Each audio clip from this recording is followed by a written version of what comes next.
Hey everybody, this is Tyler with Bricks in the Wall. Today we are going to do a little bit of work on my mock and I'm going to do a quick tutorial on how to do some really cool looking hardwood floors. I've got a couple village buildings here that are ready to get some flooring in, so let's pick a building and let's begin. Alright, so we've got our pieces here. I've got a little house that I built, part of a mock that I'm building right now. So as you can see, there's nothing in it. But I do want to put in a little bed, a couple countertops, and I've got a few chairs here I need to quick assemble. Boom, done. So let's get started on our hardwood floor. The best pieces that I typically use are these brown tile pieces. They fit in there pretty good. One trick to use is to kind of stagger the size of the pieces here and there so it doesn't look too repetitive.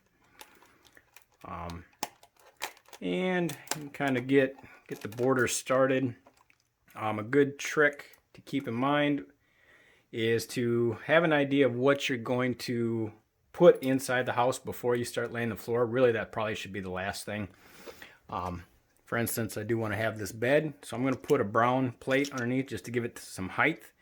And then if anybody peeks underneath the bed, it's still kind of got a brown floor, so to speak, underneath of it. So just slap that like that, and I do want to throw the bed in the back corner here. So it's going to be about here. As you can see, I may want to put a couple tile pieces right here, because once this is here, I ain't really going to have much access to it. So I'm going to put a couple different length brown tiles there. Give it a nice little stagger look to it. And then I'm going to tuck my bed right there. Alright, so we got that started. And for my countertops, I'm going to do 2 drawers and, I don't know, a big drawer, I guess. And yeah, we'll do another big door. Something kind of like that.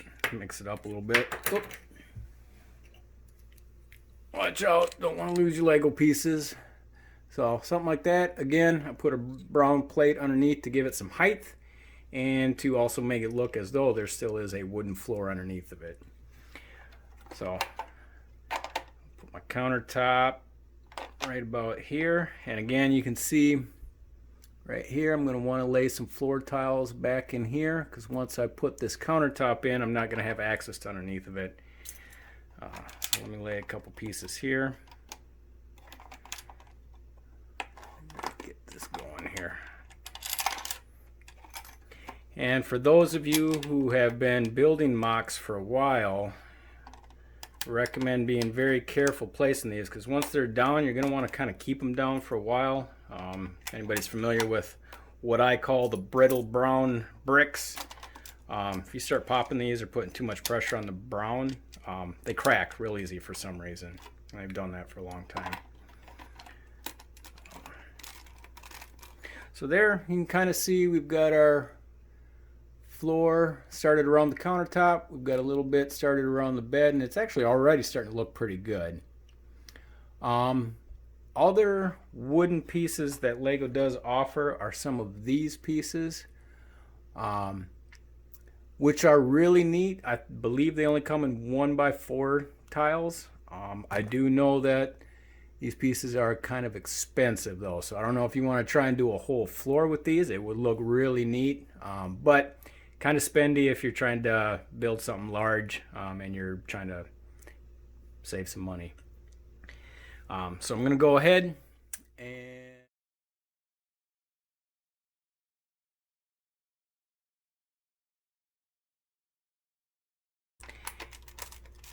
and another good tip is try not to have any of the tips or ends of the tiles match on the same row. So kind of stagger them a little bit. That's why it's good to have some 1x8s, 1x6s, a couple 1x4s.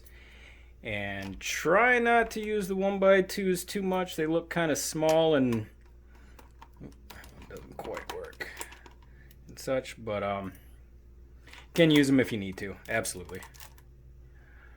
And I'm going to use one right now, actually. So Another thing you can do, or something to take into consideration, if you were gonna have a table in here, which I probably should throw one in there, but I already started this. If you put these little reducers here, you can actually leave a couple studs up top, and once the floor is down, like if we were to go ahead and kind of place all around here.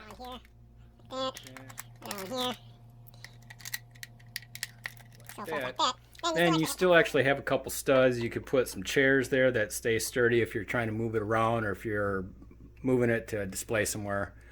Or even some minifigs can still have some support or strength if they're standing in here, if you're going to make a couple minifigs in there. This way you still got a little ability to stabilize your minifigs up in here. So I'm going to go ahead and kind of whip this up, and I'll show you guys the finished product once she's all done. And that really is about it. So hold on and I'll show you the finished product. Alright everybody, and we've got this done. As you can see, I've got my hardwood floor covered with brown tiles. Actually looks pretty good here. As you can see, I did leave a few connecting studs up here for chairs, so it's got some stability. So he's got a place to sit and eat his apple pie after a long hard day of work. If you guys got any questions or comments, please leave them below and I will respond just as quick as I can. Appreciate you all watching. You can follow me on Reddit, YouTube, Facebook, Instagram. Subscribe, and more videos to come. I just want to touch base real quick. Earlier I was talking about the brittle brown pieces. I actually did break one. As you can see, this is very common with these brown tiles. So if you're using them, just be careful. Try not to stress them too much, and you shouldn't have too much of this happening, but don't be surprised if you've got a couple. All right. All right, well, that's all for this one, folks. We shall see you next time, and be sure to click your bricks.